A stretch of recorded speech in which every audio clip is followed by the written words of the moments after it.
Boa noite, estamos ao vivo nessa quarta-feira, dia 12 de abril, quase 20 horas. Estamos começando mais uma live, na verdade a segunda live do nosso canal Previna-me. Eu sou César Leite, sou cirurgião vascular e hoje vamos entrevistar, bater um papo muito gostoso com a doutora Viviane Saad. Ela que é nutricionista, professora da Universidade Federal, tem mestrado, tem doutorado, uma grande amiga. E hoje a gente vai falar sobre mitos e verdades da alimentação do diabético. Então eu já peço que vocês já deixem algumas perguntas. Eu já tenho algumas perguntas aqui que eu recebi durante a semana, mas se vocês quiserem fazer também, eu vou ler aqui, né, no dia de hoje. Perguntas sobre mitos e verdades da alimentação do diabético. Antes disso, eu peço que vocês já sigam a gente no canal Previna-me, né, já curta, já faz comentário, já indica. Aproveita agora e já vai mandando esse link para os amigos, convidando os amigos para participar dessa live. Aqui na nossa bio desse canal também tem atalhos para que você possa se inscrever no YouTube, se inscrever também no grupo de Telegram e de WhatsApp, que é um grupo exclusivo que vamos enviar vídeos, comentários, links, né, de aulas ao vivo que nós temos.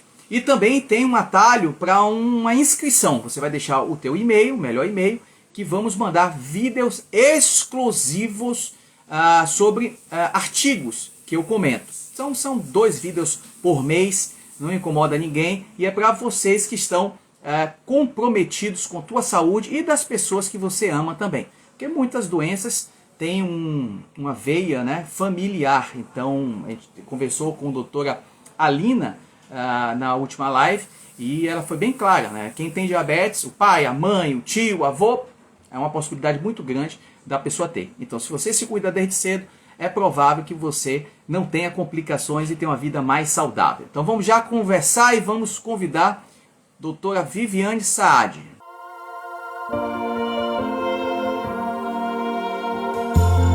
Boa noite, doutora Viviane Saad. A doutora Viviane Saad é ótima. Como vai, doutor César Leite?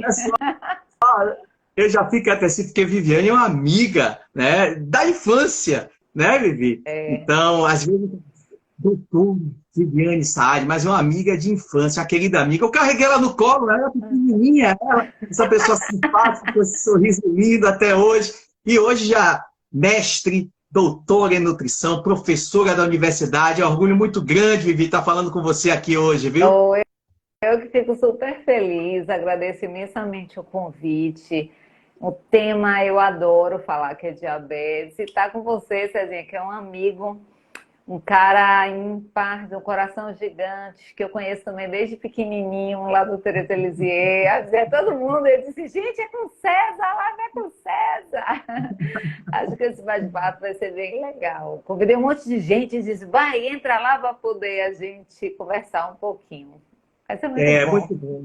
Estar entre amigos, né, Vivi? É tão bom a gente poder levar boas informações, né? Uma boa comunicação. Você sabe que hoje eu fui surpreendido, a gente fez a primeira live a gente fez com a Alina, né? Sim. Uma colega também muito querida. A gente falou sobre diagnóstico de diabetes. Você acredita que eu já tive retorno de pessoas que acompanharam a live, dizendo, olha, jovem, viu? Fiz a glicemia e deu 190, ou seja, vou ver se eu estou com diabetes. Então, já teve uma utilidade para as pessoas que assistiram a live. Então, a gente pensa, mas é uma live simples, é isso, aquilo, outro. Mas não chega a informar e as pessoas procuram, né? E acaba que dá retorno positivo para a gente. Então, hoje também vai ser um dia muito bacana, uma noite, né? Muito bacana, vamos falar sobre alimentação e os mitos e verdades. Eu tenho certeza que vai ajudar muita gente, Vivi. Com certeza. A gente que acha, César, que o pouquinho da conversa que a gente... Porque como a gente é da área, né? Às vezes a gente acha que é uma coisa muito trivial. Mas são informações importantíssimas para a população. Então, a gente desmistificar algumas coisas, a gente ensinar o indivíduo a identificar o diagnóstico, como a Lina falou, né, na live pequena. E você está de parabéns com seu grupo aí pela essa iniciativa, porque a gente tem que passar informação sustentada na ciência, porque hoje também a gente tem que combater uma série de fake news que tem em todas as áreas e na área de nutrição não poderia ser diferente. Então uma febre muito grande por questão dos views, né? Então você vê absurdos sendo falados na internet, mas que acaba tendo seguidores, porque às vezes a pessoa quer uma coisa milagrosa, né? Eu brinco dizendo que se pudesse tomar um comprimido que resolvesse o problema conjugal, Né? resolvesse o problema da família, resolvesse o problema bancário, todo mundo tomava. Porque é mais fácil você tomar um comprimido do que você realmente ser disciplinado em algumas áreas, né? Mas vai isso. Vamos começar então? Vamos embora começar. Vamos começar. O pessoal já está ansioso, já demos esse tempinho, já está chegando gente aí. Viviane, minha querida Vivi, eu separei algumas perguntas aqui, Tá. né? E eu já queria fazer para você, né? Então, quais são os melhores alimentos, né, que você pode orientar para um paciente diabético, né? Dentro da toda a dieta que você, eu nunca vou chamar de dieta, né? Mas É. toda a orientação alimentar que você faz, quais são os alimentos principais? Ó, a primeira coisa que eu sempre falo, quando a gente está assim em público, né? A gente, a primeira quebra de paradigma é o seguinte: todo indivíduo que tem diabetes, ele pode comer tudo, tá? Então, isso daí já é algo que assusta. Como assim ele pode comer tudo se a minha vida inteira me ensinaram que eu não posso comer carboidrato, ou que eu não posso comer açúcar, ou que eu não posso comer melancia, beterraba, banana, enfim. Eu estou dizendo que ele pode comer tudo, porém, existe a quantidade adequada, existe a frequência adequada e existe, principalmente, como está o seu controle glicêmico para eu fazer uso desses alimentos. Então, de um modo geral, os alimentos que são bons para o indivíduo diabético são os que são para todo mundo, que são os alimentos ricos em fibra, são os alimentos mais in natura, ou seja, menos processados, são os alimentos mais naturais, são os alimentos que a gente absorve mais lentamente. Por isso que fala assim, o alimento integral é melhor? É, porque ele vai ser absorvido mais lentamente. Consequentemente, a elevação da sua glicemia vai ser mais lenta. Mas ele pode, eventualmente, fazer o consumo de algum alimento que não tenha essa característica. Porque é isso que a gente vai trabalhar, em não rotular, não estigmatizar.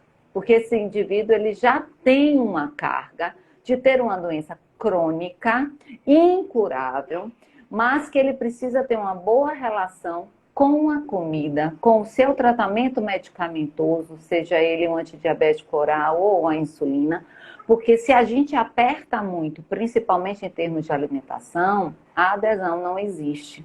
Aí ele complica e ele acaba indo para Dr. César para poder fazer uma intervenção cirúrgica. Então, quando ele vai para o Dr. César, é porque o negócio já não está muito bom. E isso aqui é uma das metas que a gente tem, pessoal, com esse trabalho que estamos fazendo, é que a prevenção, né? Exatamente. Se a gente faz a prevenção, a gente reduz muito as complicações. E 10%, por ideia, dos pacientes diabéticos acaba tendo uma lesão no pé, por isso que Viviane falou sobre isso, com úlcera, chegando até amputação. Isso.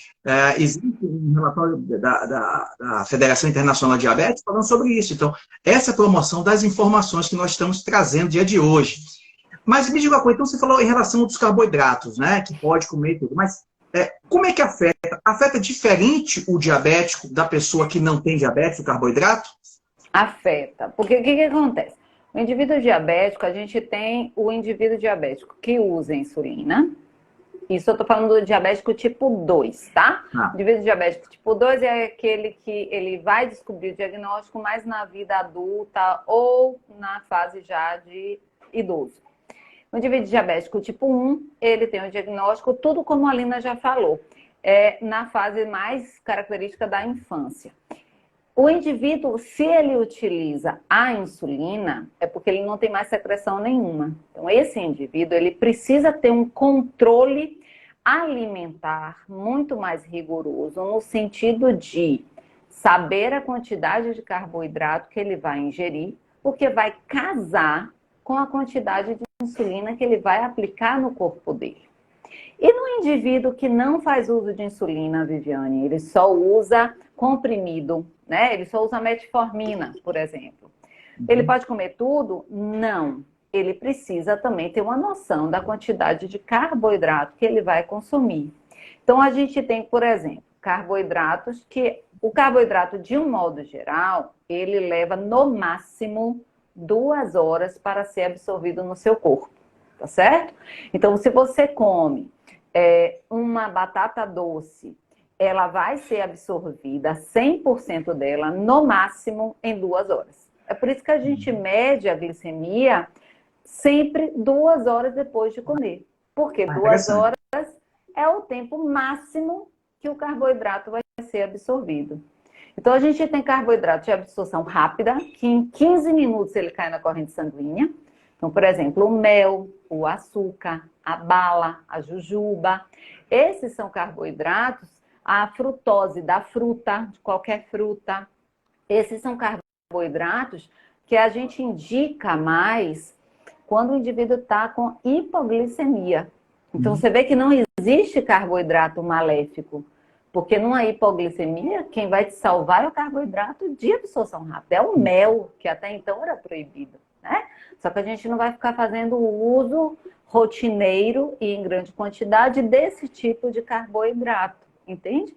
Mas uma coisa muito importante também, que é para falar, que os pacientes chegam muito lá no ambulatório falando isso. Doutor, eu estou acordando com a glicemia muito alta, 300, 200. E alguns colegas nutricionistas que não têm muita experiência na área de diabetes, elas costumam mexer na dieta, né, no padrão alimentar, alterando a ceia. E a gente sabe que glicemia de jejum, gente, não tem relação com a alimentação. Porque eu estou acabando de dizer para vocês que o carboidrato vai ser absorvido no máximo em 2 horas.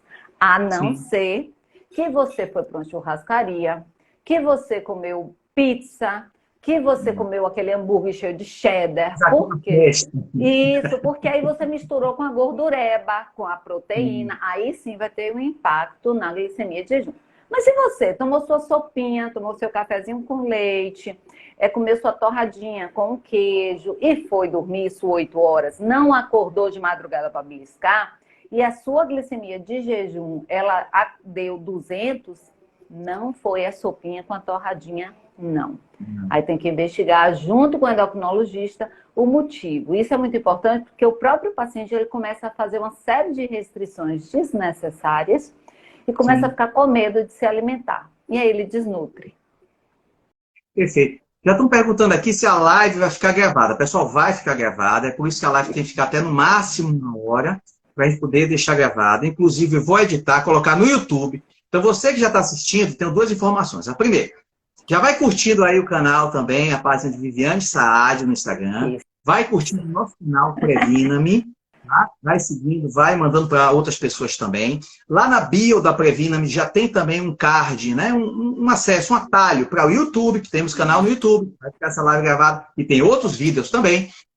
Do WhatsApp e do Telegram, que é um grupo específico para receber vídeos e artigos. Não vai encher o saco de vocês, não. A gente vai ficar mandando por semana. E também artigos científicos que vão ser comentados por mim. Eu vou enviar a cada... são 2 por mês. Então, vocês já deixam lá o e-mail de vocês. Esse é o recadinho. E o segundo, vai ficar gravado, mas quem ficar até o final vai ter presentinho, viu? Vai ter presentinho. Então, vamos ficar até o final. E a Jaqueline que fez a pergunta aqui. Viviane, então você falou que tem uma relação entre a gordura, né, que envolve, né, a gordura, a proteína e o carboidrato. Você que é especialista na questão de alimentação para diabético, quando você prescreve não quero falar dieta, mas uma orientação alimentar para o diabético, ela difere da orientação alimentar normal? Tem algo mais específico ou não? Depende do indivíduo. Né? A gente, de um modo geral, a gente não faz esse discernimento, não. Porque a gente parte do pressuposto que tem que ser uma alimentação saudável. Agora, você vai trabalhar as especificidades daquele indivíduo. Então, se ele for insulinizado, eu vou procurar identificar qual é a insulina, qual é a dose, como é que está a glicemia dele antes, como é que está a glicemia dele depois. Se ele é um indivíduo também que não faz uso de insulina, eu vou verificar como é que está o exame, como é que está o consumo alimentar, se tem uma concentração grande de carboidrato em uma única refeição, para poder evitar esse pico, entendeu? Então, na verdade, a gente vai analisar do ponto de vista qualitativo, ou seja, é uma alimentação de uma qualidade bacana, e quantitativamente, ele está consumindo também em excesso, está baixo, ou ele tá, a quantidade também está boa. Então, a gente faz uma análise quali e quanti, tá? Ah, bacana. Não sei se você já teve essa experiência, né? Eu vou fazer essa pergunta, tá? Sábado agora, foi sábado de Aleluia, né? O Shabbat Shalom, eu como cristão, eu fiz um jejum no sábado. Então, tem alguns diabéticos que são cristãos, que também fazem jejum. Você já teve paciente cristão que falou, doutora, como é que eu faço durante o período de jejum para que minha diabetes não tenha nenhum tipo de problema? Você já teve esse caso? E como é que se orienta? Não, eu nunca tive esse caso, né? Mas se for um indivíduo diabético que não seja insulinizado, o risco dele ter hipoglicemia em decorrência do jejum é muito baixo. Por quê? Porque ele ainda produz a insulina. Então, ele tem uma oscilação glicêmica um pouco menor.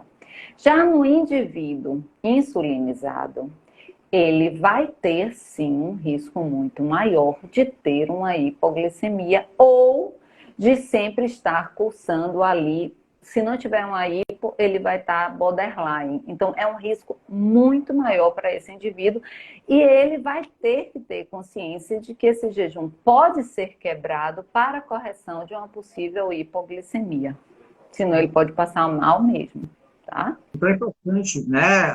Você que está assistindo, for cristão e tem diabetes, sempre a orientação do nutricionista e do endócrino, né? Isso. Para você poder não ter nenhum tipo de problema, né? O endocrinologista precisa ser avisado. Então, por exemplo, se ele for insulinizado, ele precisa, naquele dia, alterar a questão das doses da insulina, ou até mesmo suspender, mas para isso tem que fazer a consulta com o endocrinologista para ter essa orientação, já que ele vai ficar sem se alimentar, entendeu? Mas é arriscado, mais arriscado para o indivíduo insulinizado.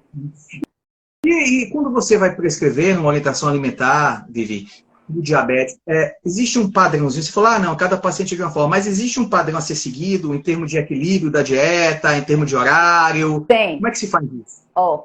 A gente distribui, né? Porque assim, o que a gente não orienta? Que concentre. Então, por exemplo, o paciente pergunta muito assim, doutora, então eu posso comer pinha? Que eu adoro pinha. Caqui, eu adoro caqui. Eu também adoro.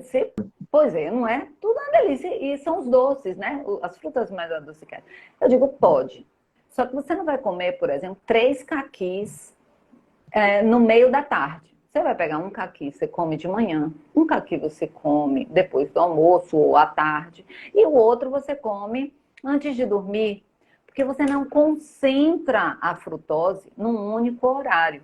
Então, na verdade, você fraciona. Então, é isso que o nutricionista faz. A gente olha, verifica se tem uma concentração muito grande de carboidrato. Mas, mesmo assim, isso não é suficiente para eu dizer se precisa ou não reduzir. O meu norte vai ser a glicemia. Por isso que quem está assistindo e que for diabético, uma coisa fundamental é saber a meta glicêmica. Que diabo é isso? Meta glicêmica é quanto minha glicemia tem que estar. Então, de um modo geral, o indivíduo adulto, a glicemia, ela tem que estar antes de comer, seja em jejum, ou seja, antes do almoço, antes do jantar, antes de lanchar, até 130. Isso é uma meta glicêmica estabelecida pela Sociedade Brasileira de Diabetes. Mas seu endocrinologista pode determinar a sua meta, tá? E depois que você come, esse valor em 2 horas tem que estar no máximo até 180. Alguns endócrinos são mais rigorosos, botam 140, outros botam 160, então isso é muito individualizado.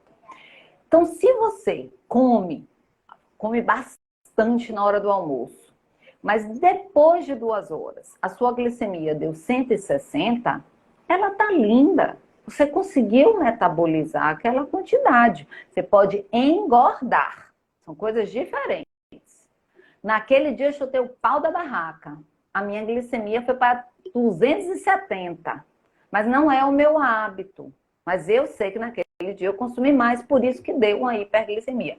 Mas o que a gente percebe na prática? São poucos os pacientes que sabem meta glicêmica. Então, eles compram o aparelho, o glicosímetro, eles fazem a glicemia capilar, mas eles não sabem interpretar. E por que eles não sabem? Isso é culpa nossa, profissionais da área de saúde, porque a gente não fala sobre isso.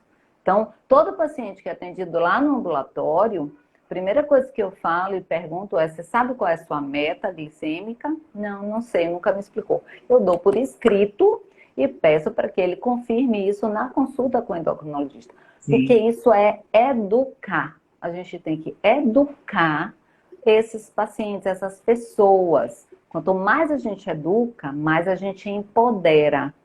Quanto mais poder a gente dá, a gente está dando autocuidado para elas. Elas começam a refletir. Sai daquela postura do proibitivo, mas você abre o leque, entende? Então, isso é algo que eu queria chamar a atenção, principalmente porque eu estou vendo que tem muitos profissionais da área de saúde aqui na live, porque isso também é uma meia-culpa que eu faço da nossa categoria, entendeu? Perfeito, Viviane. Pessoal, vamos fazer uma meta aqui. Falou meta glicêmica, a nossa meta é passar de 50 pessoas assistindo a live agora. Então, nos ajude, manda um aviãozinho. Vai chamando, né, Viviane? Então, vai fazendo isso daí, essa energia do bem. Você falou em relação de proibição. Existe algum alimento que é proibido para o diabético? Não pode comer esse de jeito nenhum? Não. Nenhum. Ó, coisa boa, hein? Agora, é o seguinte, pode exagerar em algum? Não. Não. Entendeu? Pode comer tá tudo? Pode. Pode exagerar em algum? Não. Essa então, é a regra. Pronto. Então, essa daí é a regra. Se eu quiser, uma outra coisa interessante, se eu quiser comer algo que eu nunca comi e que eu quero saber o impacto disso. Por exemplo, tem muitas crianças que dizem assim: eu adoro açaí. Né? Vão lá no ambulatório e dizem: doutora, eu tirei açaí depois que ele acabou de ter o diagnóstico de diabetes, eu tirei o açaí. Eu pergunto: mas por quê? Porque eu fico com medo de dar. Ou então é banana, tenho medo de dar banana. Então, para tirar o medo, é o que eu acabei de explicar, a gente tem que empoderar. Então, eu peço para que meça a glicemia. Vai medir a glicemia antes e 2 horas depois. Ensino a meta. Se estiver dentro da meta, acabou o medo. Eu não estou verbalizando da minha boca. É aquela mãe, aquela criança, aquele adulto que vai estar observando se realmente aquilo está acontecendo na prática. Aí ele ganha mais confiança, entendeu? E acaba sendo um desafio, né, Vivi? Quando você botar a meta é tal, a pessoa, aquele desafio, chegou, agora a meta é tanto. Né? Porque quando você fala, vai fazer uma restrição ou orientação, mas sim, qual é o meu objetivo? É igual a maratona, você tem que correr 42 quilômetros, você chega morto. Mas no 42 acaba, não tem mais 1 quilômetro lá na frente, né? É isso mesmo, é a coisa de você ficar tirando o medo, César. A gente tem que tirar medo das pessoas. É impressionante a quantidade de mãe que chega lá tirando uma série de alimentos. São pessoas do SUS, né? Que é o Ambulatório Magalhães Neto, em que estão fazendo muitas vezes sacrifícios financeiros para comprar determinados alimentos que foram prescritos ou que foram orientados e que, no fundo, a única alteração que vai fazer é a velocidade de absorção, mas que ela não tem por condições financeiras de sustentar. Ou então, a criança odeia. Como eu já tive uma que odiava arroz integral, ele estava comendo forçado e a mãe comprando, coitadinha, fazendo um sacrifício. Eu disse: não vai, vamos embora voltar para o arroz branco. Porque o que a gente quer? A gente quer lentificar. Então, como é que eu lentifico, Viviane, a absorção? Você vai botar salada de junto, você vai botar azeite em cima do arroz com feijão, porque eu preciso da gordura, eu preciso da fibra. Então, quando eu misturo a gordura, que eu misturo fibra, esse arroz já vai ser absorvido mais devagar. Eu não vou comer arroz puro. Se eu comer arroz puro, a glicemia vai subir. Mas se eu misturar arroz com feijão, com azeite de oliva e com uma salada crua, a velocidade de absorção desse arroz já caiu, entende? Então, a gente não tem que ficar preso só. É por isso que essa coisa do não coma banana. Você deve comer só coisas integrais. Coisa integral é saudável, é bom, mas não precisa ser só integral. Entendeu? Nada de radicalizar. Comer é prazer. Comer é uma coisa que agrega. Então, e além do mais, a gente está falando de pessoas que têm uma doença para o resto da vida. Então tem que suavizar, tem que flexibilizar. Entendeu? Perfeito. Aí você lembrou quando chega paciente, viu, Vivi, no meu consultório, chega uns pacientes com 90 anos, né? Aí chega o familiar, aquele familiar fala assim, doutor, diga para ele não comer mais sarapatel. Como é que eu vou falar pro cara que tem 90 anos, saudável, que ele não coma uma vez o sarapatel na semana? Não existe isso. É isso mesmo. Vocês querem fazer o quê com esse cara? Entendeu? Assim, posso até fazer um crime que está me ouvindo aqui, mas é questão humana também. Isso mesmo. Chegou a 90, está bem acima da média de vida. Né? Então a gente tem que ter um pouquinho também de jogo de cintura. Pessoal, estou conversando com minha querida amiga Viviane Sá, nutricionista, aqui sobre alimentação pro diabético, mitos e verdades. Peço que vocês vão já seguindo os canais, já clica aí o que tem que clicar, já pega esse aviãozinho, já manda para um cara de gente, que eu quero bater a meta, pelo menos, antes de terminar a live, de 50 pessoas aqui. Tá faltando pouco, eu conto com vocês. Vivi, me diga uma coisa. A gente fala do açúcar e eu sou apaixonado por açúcar. Você sabe disso, há muitos anos já, né? Mas, para o paciente diabético, existe substituto para o açúcar? Quais são esses substitutos? Há alguma diferença para isso? Utiliza-se o adoçante, mas o ideal é que a gente esteja trabalhando com esse indivíduo a questão de não adoçar, né? Então, por exemplo, o suco, não precisa adoçar, se você faz uso do suco, porque sempre a gente dá preferência mais à fruta do que ao suco. Por quê, né? É bom explicar isso. Porque um exemplo clássico é a laranja. Você não come depois do almoço 5 laranjas, 4, 5 laranjas, não é verdade? Mas você toma um suco de 300 ml fácil. No suco de 300 ml tem de 4 a 5 laranjas. Então a quantidade de frutose em um suco é absurdamente mais alta do que o do consumo de uma fruta, tá? Então voltando para a questão do adoçar. A gente pede, tenta trabalhar a questão da palatabilidade, aonde a gente vai adoçar o mínimo possível. E quando tiver a necessidade, que utilize os adoçantes. E aí a gente tem uma gama de adoçantes. Não existem trabalhos científicos mostrando a relação direta de adoçante com Alzheimer, com câncer, como havia, né, sido propagado. Mas o que a gente recomenda e que a Sociedade Brasileira recomenda é a questão de você variar. Ou seja, você está alternando esses adoçantes no intervalo de 6 meses a 1 ano. Não ficar 2, 3, 4, 5 anos usando o mesmo adoçante. Adoçante que eu falo não é a mesma marca, não. É o mesmo princípio ativo. Então, fica usando acesso Famicar há 3 anos. Fica usando sacarina há 3 anos. Não, a gente deve alternar. Isso quando usar, mas preferencialmente tentar não utilizar, tá? Perfeito.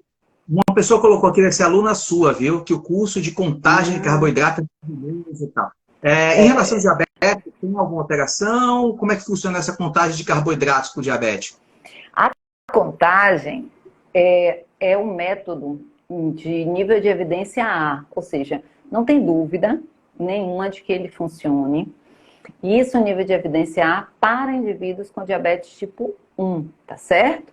Então, a gente trabalha o que eu acabei de falar de maneira rápida, que é a quantidade de alimento que eu vou consumir quantidade de carboidrato que tem naquela refeição, com a quantidade de insulina que eu vou aplicar no meu corpo. Então, um exemplo, eu vou consumir de manhã um café com leite, um pão francês com queijo, tá? E uma fatia de mamão. Então, a fatia de mamão tem em torno de 15 gramas de carboidrato, o pão francês, 30 gramas de carboidrato, e o leite ali, 10 gramas de carboidrato. Então, eu vou ter em torno dessa alimentação 50 gramas de carboidrato. Então, isso eu, paciente, preciso fazer essa conta na minha cabeça. Por quê? Porque eu vou ter que aplicar uma quantidade de insulina que case com esses 50 gramas de carboidrato que eu vou consumir. Então, esse é o método que a gente ensina aos pacientes, que é a contagem. A partir daí, ele ganha uma liberdade muito grande de escolhas alimentares. Então, eu saio daquela dieta, né, normativa e prescritiva, aonde eu deixo de ter aquele evite e prefira, e eu entro numa liberdade maior de escolha, né, que ele vai ter. E aí a gente vai educando esse paciente em termos de quantidade, em termos de escolhas, treinamento, porque não é uma técnica fácil, ela requer treinamento sistemático, mas sem dúvida, eu tenho experiência com isso, ele traz uma qualidade de vida absurda para o paciente. Absurda. Em termos de psicológico, em termos de controle de glicemia, em termos de liberdade de escolha. Então, essa é a bandeira que eu mais defendo em termos de metodologia de controle glicêmico, principalmente para pacientes insulinizados. Então, é um curso para os pacientes diabéticos, né? É o quê? É um curso dado para os pacientes diabéticos, né?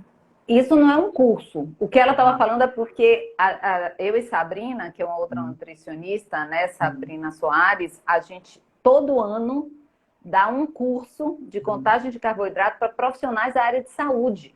Para a gente capacitar, porque são poucos nutricionistas que sabem fazer isso. São pouquíssimos. Porque a grande questão é a seguinte: o governo federal, ele está liberando, já tem um tempo, os análogos de insulina, né? Então, os pacientes, graças a Deus, estão deixando de utilizar a insulina NPH irregular, que são insulinas, né? Principalmente a regular, que é uma insulina que demora para agir, demora para entrar no pico, né? Para ficar mais forte. E aí está entrando os análogos. Isso é um ganho muito bom, porque ele corrige mais rápido a hiperglicemia e ele faz com que o indivíduo fique mais rápido dentro daquela meta, tá? No entanto, os análogos, por serem mais rápidos, ele precisa de uma precisão maior na contagem de carboidrato. É como se eu brinco dizendo assim, é como se o paciente estivesse recebendo Ferraris. Ele sempre andou com Fusquinha, que é NPH irregular. Sempre andou com Fusquinha dele, devagarzinho, a vida inteira. E, de repente, ele ganhou uma Ferrari. O que ele faz? Aperta todos os botões. Essa Ferrari vai a 1000 por hora. Ele vai bater. E o bater, nesse caso, é hipoglicemia. Então, a gente tem que saber que essa galerinha está entrando com os análogos de insulina e a gente, principalmente eu falo a gente nutricionista, precisa estar capacitado para ensinar eles a como lidar com isso, para casar. Porque senão, por mais que o governo federal incentive e libere e banque isso, o efeito positivo esperado, isso não vai acontecer. Porque isso é um conjunto que precisa ter. Então, o curso que a gente faz é para capacitar esses profissionais. E no ambulatório, toda quinta-feira de tarde, a gente fica lá com os pais, com os adolescentes, com as crianças, ensinando. Cada consulta.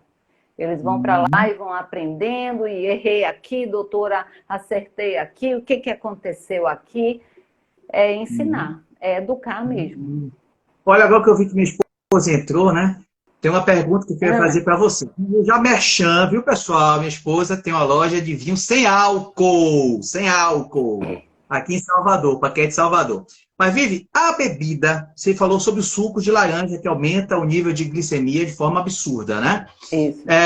Tirando a questão do suco, existem bebidas que interfiram na relação da glicemia, aumento da glicemia com diabetes? Quais são essas bebidas? E bebidas que prejudicam, que o diabético, olha, não é bom você fazer uso.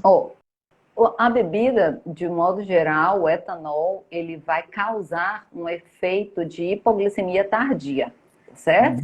Então, você não vai ter a hipoglicemia logo, na hora. Você vai ter hipoglicemia posterior. Então, é bom ficar muito de olho. O que a gente sempre orienta é, se você vai beber, então, eu vou tomar um arosca, eu vou para uma festa, eu vou para um jantar, tá? Isso eu estou falando muito do risco mais do indivíduo insulinizado. Não que o que use um antidiabético oral, isso não vai acontecer, mas o risco é menor. Tá. O que ele precisa fazer? Ele precisa sempre estar consumindo, beliscando e estar bebendo e monitorando a glicemia dele. Para ele saber para onde é que o barquinho dele está indo. Então, não é para sair primeiro de casa em jejum e chegar no bar e já começar a beber. Isso daí você está potencializando o risco de hipoglicemia lá na frente. Então, o ideal é consumir alimentos com carboidrato, para você fazer a elevação glicêmica, tá? Elevação no sentido de manter ela dentro da normalidade. E aí você vai estar consumindo a bebida alcoólica que você desejar, sem exagerar.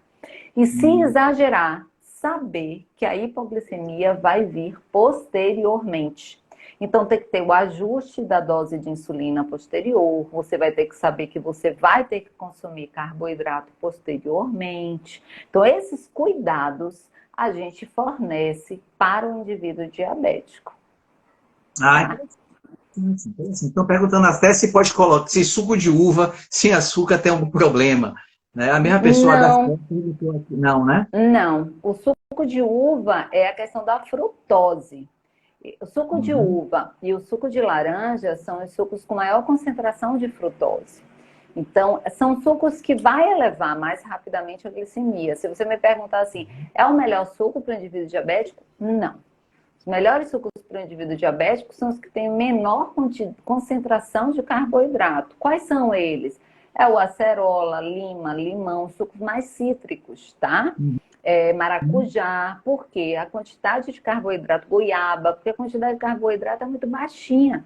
Você pega um suco de laranja, a concentração de carboidrato é muito alta. Você pega um suco de uva, também é muito alta.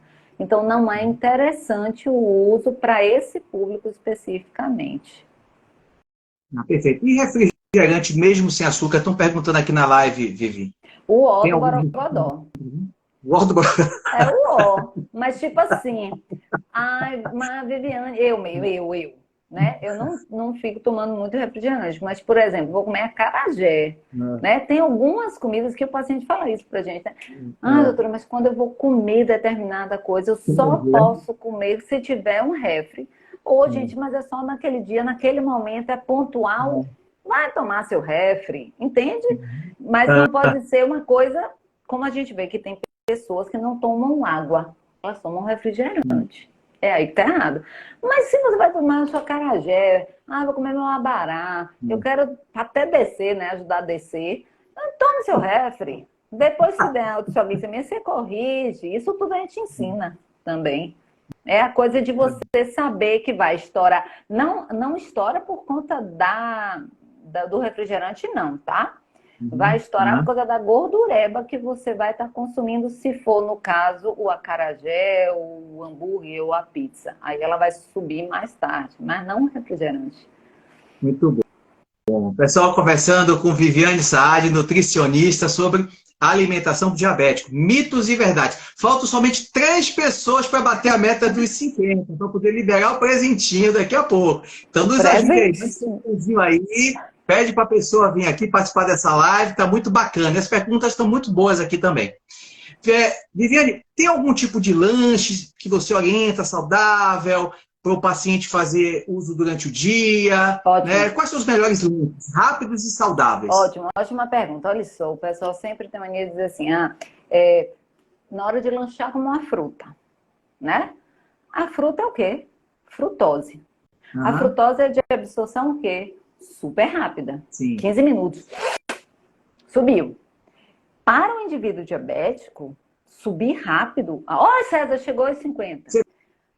Foi que cobriu aqui, mandar aqui. Subiu e desceu, subiu e desceu. Você tocou e voltou, então tá liberado o presentinho daqui a pouquinho, pessoal. Valeu pelo apoio. Diga, Vivi. O que a gente precisa, então? Comer fruta pura para um indivíduo diabético não é interessante. Porque você está dando frutose, que é um carboidrato de absorção rápida, e ele vai fazer um pico.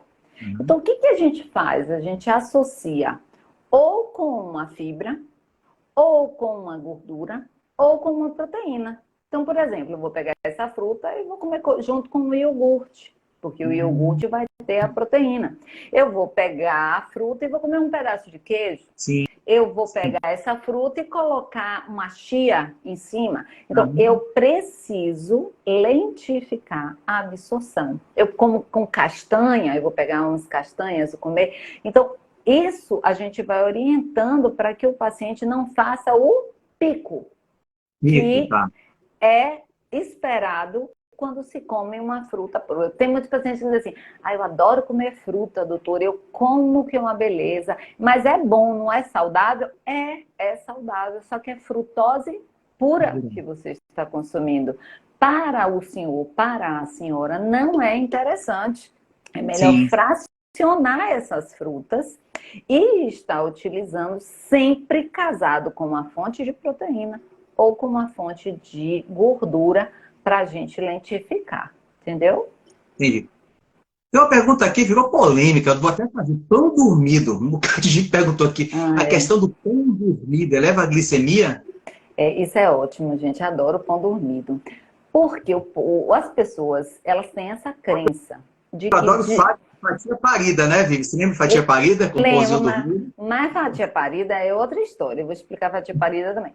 O pão dormido, as pessoas acreditam que de noite, na casa delas, a fada madrinha aparece, entra na cozinha, pega a varinha de condão e transforma o pão francês em um pão que não vai elevar a glicemia. Então, eles não comem o pão fresco, o crocante saído da padaria, porque precisa da fada madrinha aparecer de noite para comer no dia seguinte. No imaginário das pessoas, é claro que eu estou brincando com esse negócio de fada madrinha, mas no imaginário das pessoas, elas acreditam que o pão dormido não vai elevar a glicemia, tá? Não sei de onde saiu isso, mas isso é um grande mito que muita gente tem. E, gente, o carboidrato é o mesmo, com 30 gramas de carboidrato, não diminuiu, não modificou, não aconteceu nada. Então, eu até falo para ele, quer comer o pão? Como da padaria, que saiu quentinho, crocante. Não deixa ele ficar borrachudo no dia seguinte, não. Agora, a fatia parida, ele é um pão frito, não é? Ele frita. É bom. Ele frita. Quando você frita, eu tô falando só do fritar, não é para botar aquele diabo daquele açúcar, não. Não, tá? Vai fazer completo. Ovo, açúcar, canela, frita. Mas aí não vai, mas diabetes vai...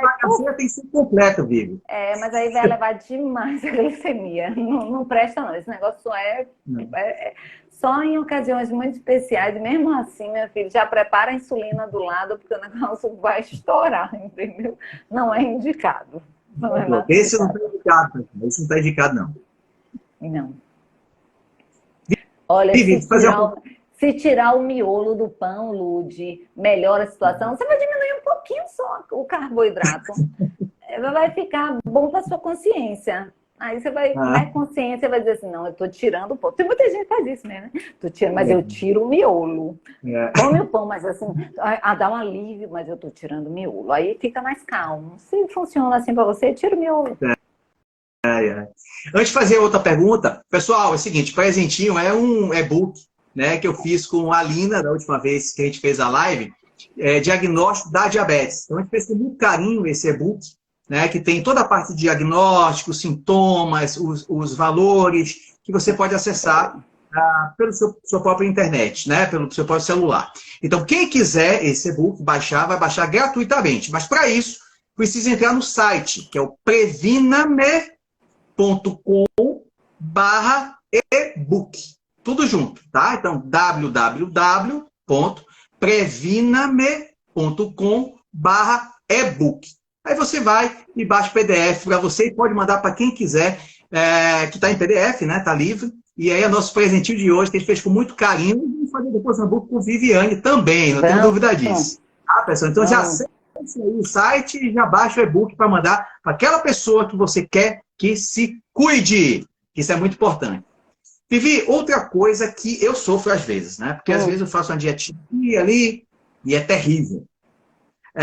Que é comer fora de casa. Porque tudo que ele está falando agora, você vai organizar tudo em casa, né? Então você passa pela nutricionista, vai te orientar e tal. Mas você come em casa, ou você vai para uma festa, ou você não consegue retornar para casa.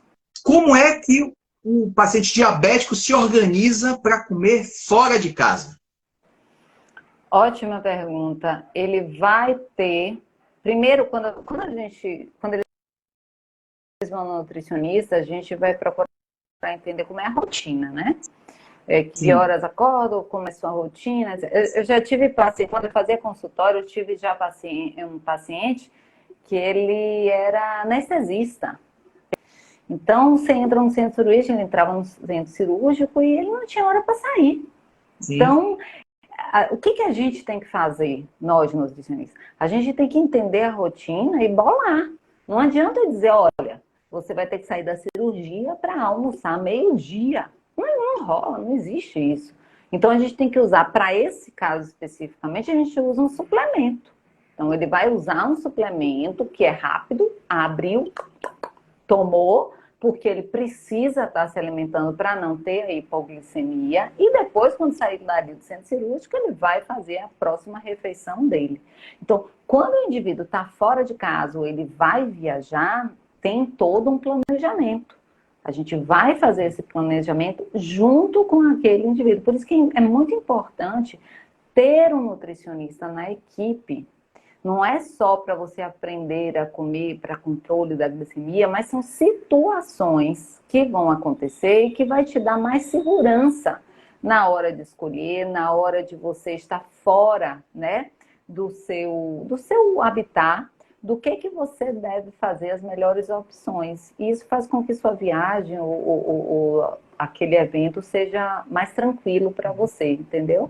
Principalmente a gente fala isso quando é criança e adolescente, porque as mães ficam muito preocupadas. Então a gente tem que deixar um pouquinho, deixa ele ir, deixa ele passar o dia na casa do amiguinho, deixa ele ir para a festa. A gente já está fazendo todo esse esquema aqui e a gente acorda isso com a criança, acorda isso com o adolescente, porque eles têm que se apropriar, né, da própria vida deles. Então a gente vai ensinando isso, a tomada de decisão a gente vai ensinando para eles. A mãe morrendo de medo, a mãe morre de medo, mas ela deixa. E me diga uma coisa, nessa experiência longa que você tem relacionado à nutrição e diabetes, consegue-se reduzir medicação ou até mesmo suspender medicação nos casos tipo 2? Não estou falando tipo 1, tá? Tipo 2, você consegue fazer com que o paciente se livre da medicação com uma orientação alimentar e ele sendo disciplinado? Isso consegue. Eu nunca consegui, viu, César? Sendo bem sincera. Eu, Viviane, né? Mas isso está na literatura.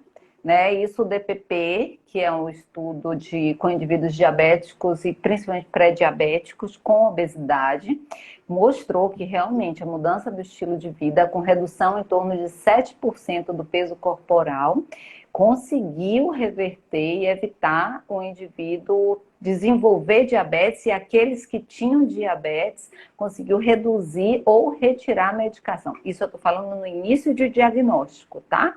Então esse foi um estudo clássico, é um estudo citado, muito citado, né, na literatura, mostrando exatamente que a mudança do estilo de vida, ela realmente tem um poder muito grande em termos de terapêutica. É isso que as pessoas precisam entender, que exercício físico e alimentação é tratamento.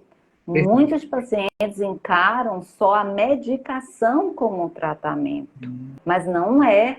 Por isso que a coisa do exercício físico e da alimentação é algo que muitas vezes é negligenciada, porque ele não entende, ele não compreende ou ele não quer entender de que isso também faz parte do tratamento dele.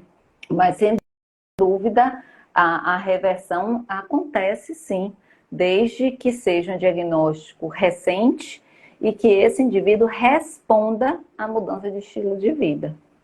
Pacientes com muito tempo de diagnóstico, aí é bem mais complicado, bem mais difícil. A Lina citou aqui no estudo que seria em torno do diagnóstico que você falou, o mais cedo possível, então de 6 anos, né? Aquele período de 6 anos, você faz o diagnóstico, né? É diabético, obeso, que há uma possibilidade, segundo o estudo, de você ter o controle total sem o uso da medicação. Eu te falei que eu adoro doce, né? Realmente eu sou apaixonado, é o que me mata, é o doce.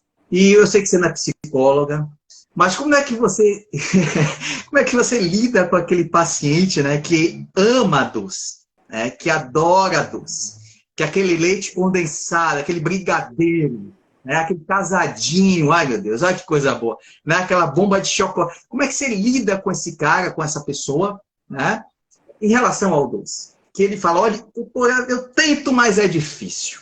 Como é que você faz? Quando existe esse relato, eu amo doce, eu não vivo sem o doce, eu preciso do doce, a gente tem que colocar o doce, o planejamento alimentar, certo? Isso é a conduta de Viviane. Por quê? Porque ele já está verbalizando para mim de que aquilo dali não pode ser retirado. E se for retirado, eu vou comer. Ele não está falando dessa forma, mas esse é o recado, tá? Uma outra coisa que a gente precisa... Excelente, isso aí é uma fala interessante, polêmica inclusive, mas é interessante. Mas é porque ou você incorpora joga isso... o jogo com o paciente, joga o jogo real, verdadeiro com ele, ou você vai ser, entre aspas, enganado, né? Eu falo muito com o paciente o seguinte, a gente tem que descobrir qual é a muleta, César. Qual é a muleta? Todo mundo, quando não está bem aqui, vai descontar aqui, certo? Eu não estou bem aqui, eu não controlo aqui. E quando eu não controlo aqui, eu vou para alguma coisa que me acalme aqui. Não me acalma aqui, não. Me acalma aqui, no peito. Porque aqui eu ainda estou com problema. Eu preciso, enquanto nutricionista, descobrir o que é que ele come aqui. A maioria das pessoas é o doce. Então, eu preciso mostrar a ele que o que ele está fazendo não é fome, é vontade de comer. É emocional. Ele está indo por uma linha que é realmente do ponto de vista psíquico. Então, a primeira coisa que eu ensino, isso tem uma linha da nutrição, que é a nutrição comportamental, onde a gente vai trabalhando com o indivíduo para ele tentar diferenciar fome de vontade de comer. Então, a primeira coisa, quando vinha essa coisa de querer comer o leite condensado, eu tô com fome? Então, eu pergunto para vocês, onde é a fome? Tem 47 pessoas aqui. Onde é a fome de vocês? Onde é a fome? Bota aí, vá, escreve aí. Quando eu tô com fome, como é que eu percebo a minha fome? No meu corpo. Onde é a fome no meu corpo? Bota aí, vá, escreve. É no pé? É na cabeça? Onde é a fome? Eu pergunto isso para os pacientes, tem muitos que não falam, você sabia? Tem muitos que não sabem identificar aonde é a fome. Então, a fome é no estômago. Tem muita gente que fala que é na perna. Eu já tive pacientes que dizem que é na perna. Eu já tive pacientes que dizem que não sabe onde é. Eu não sei onde é. Eu não sei como é que eu sei que eu estou com fome. Quer dizer, não tem nem percepção do corpo. E depois eu pergunto assim, onde é? Isso, minha barriga ronca. Isso, Rai, Coim. É isso mesmo. É a pressão baixa também. Mas eu preciso saber no meu corpo, onde é isso? Eu preciso me perceber. E a vontade de comer? Onde é essa vontade de comer?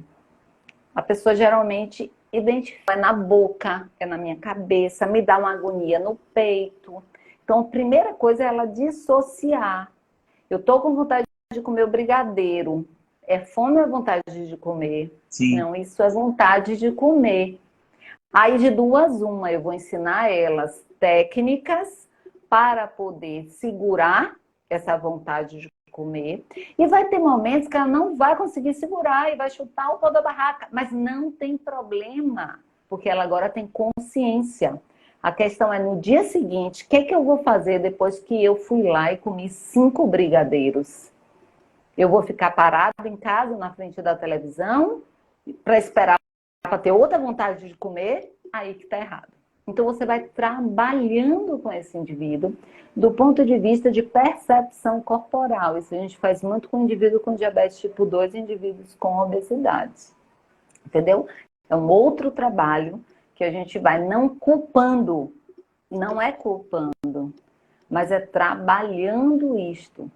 Então a comida não pode ser muleta o tempo todo. Eu não posso me presentear com leite condensado o tempo todo. Eu preciso me presentear com outras coisas que eu preciso descobrir quais são essas outras coisas. E Maravilha. aí eu preciso sair desse comodismo que é ter o alimento, que é o meu conforto, o meu único e exclusivo conforto, entendeu? Então o nutricionista precisa ter essa leitura, porque se a gente não tem essa leitura, a gente faz... O que faz no dia seguinte? Atividade física, meu filho. Ah, fazer atividade física para tirar... Doutora Ismênia. Doutora Ismênia! Um abraço, doutora Ismênia. Tem que fazer atividade física, doutora Ismênia. Para sair os brigadeiros, leite condensado, vai sair tudo. Então, comeu, exagerou, comi minha torta. Não tem problema, você comeu sua torta. Mas no dia seguinte vai botar esse diabo dessa torta para fora. Entenderam? Não é para ficar se culpando, chicoteando, não. Não é isso. Agora, não é para todo dia se presentear. Também tem que ter um equilíbrio. Entendeu? Você falou de fome, Vivi, eu me lembrei na época da residência, 26 anos atrás, né? Lá no Rio Grande do Sul, e o pessoal falava assim, o recorde de amputação de coxa lá é meu, né? 16 minutos, de pele a pele, né? Que eu fiz de um paciente. Isso foi meio-dia. Aí o colega falou, rapaz, esse baiano quando tá com fome, pega rápido.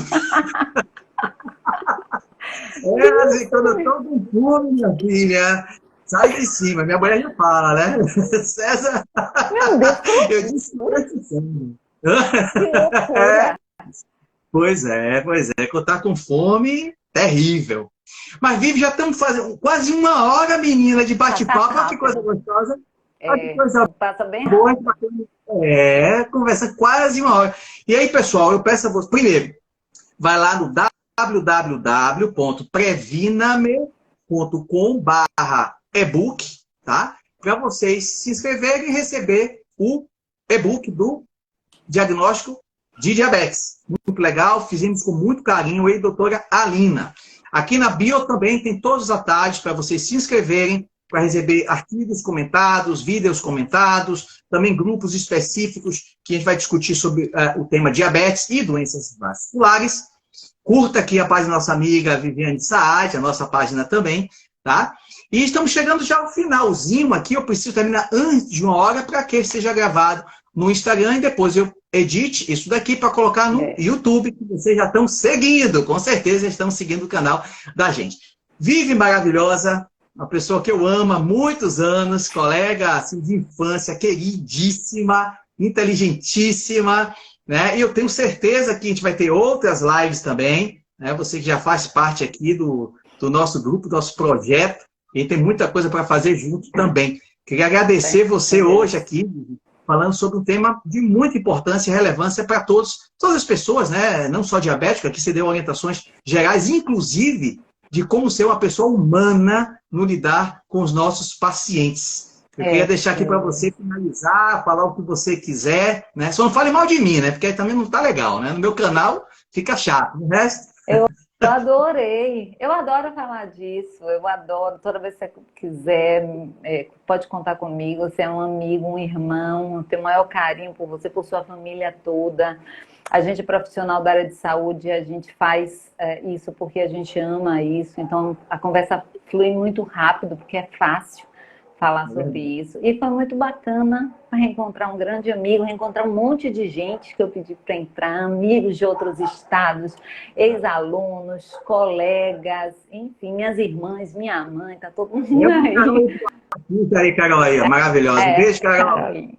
Tá todo mundo aí, muito legal, e espero poder ter contribuído e ajudado, principalmente com as pessoas que têm diabetes, e espero que isso se propague, porque essa é a grande missão da gente, profissional da área de saúde, é ajudar o próximo e tentar diminuir o medo, o pânico, né? Suavizar as coisas, que é isso daí. Por isso que tem que ter empatia, por isso que tem que se colocar no lugar do outro, acolher, como muitas vezes eu liguei para a César também para me socorrer com alguns pacientes, seu Francisco foi um deles. Então a gente também pede ajuda aos colegas quando a gente precisa. Obrigada, viu, gente, por estarem aqui. Obrigadão, César. Tem alguma pergunta que eu não fiz, que você acha importante, eu não te perguntei antes, a fazer, assim, que você lembre, assim, que sempre os pacientes perguntam? Tem uma coisa que eu acho... Ainda tem tempo, menino, esse negócio vai cair? Eu estou aqui, mais um minutinho. A única coisa que é muito importante falar, não é nem de nutrição, mas é algo recorrente que me deixa um pouco agoniada, é o paciente que usa insulina, e a maioria, quando está com a insulina que está sendo utilizada, eles guardam a insulina dentro da geladeira, e não pode, gente. A insulina que está sendo utilizada, que você está usando, é para ficar fora da geladeira. Então, isso é muito comum o paciente referir dor na hora que ele cai. Porque a insulina está gelada, entende? E isso daí, às vezes, está causando a hiperglicemia, dificuldade de absorção. Então, fica essa dica. Mas é muita coisa. Depois a gente marca, como alguém falou aí. Estou esperando a parte 2. Aí a gente fala parte 2. Beijo, Deus te abençoe. Beijo, fiquem com Deus. Amém. Você também. Beijo. Outra live na próxima semana. Tchau, tchau.